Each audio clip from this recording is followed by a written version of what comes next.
По третье место у нас через некоторое время стартует. Встречаются команды Алга и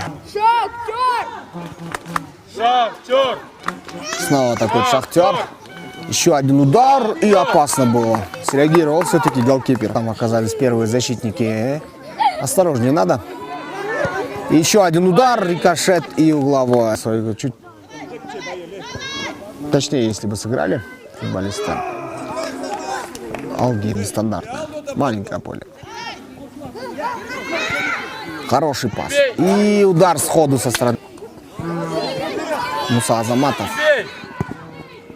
Удар ногами отбивает и будет ли добивание. Площади до ворот не долетает, но вторым темпом идут в атаку игроки Шахтера.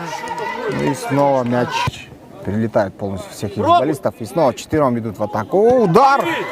Опасно. Снова идут в атаку. Удар по воротам. И Изаков снова заброс. Не очень высокий. Отбились игроки Шахтера. Здесь удар. И удар по воротам. Неплохо. Хорошая возможность получить. Ибрагим Мирджан мяч сохранил. Отдал пас и снова не успевает. Борьба за мяч на левом фланге. Кто же будет первый на мяче? Алга была с мячом. Не самую точку. Конечно, родители недовольны решением арбитра. Навес.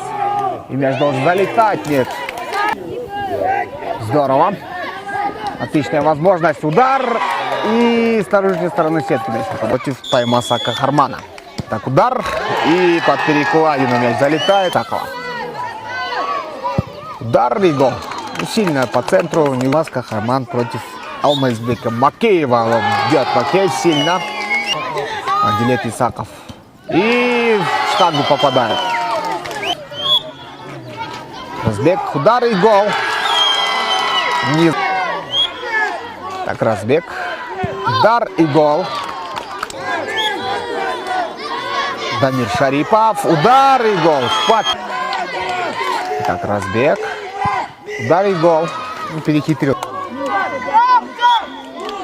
Так, разбег. Удар и гол. Ну и все, завершается серия пенальти со счетом 5-3. Побеждает футболист Алги. И на своем домашнем, можно сказать, турнире бронзовые медали получает бишкекская команда, с чем мы их и поздравляем, друзья. Впереди нас ждет финальная встреча.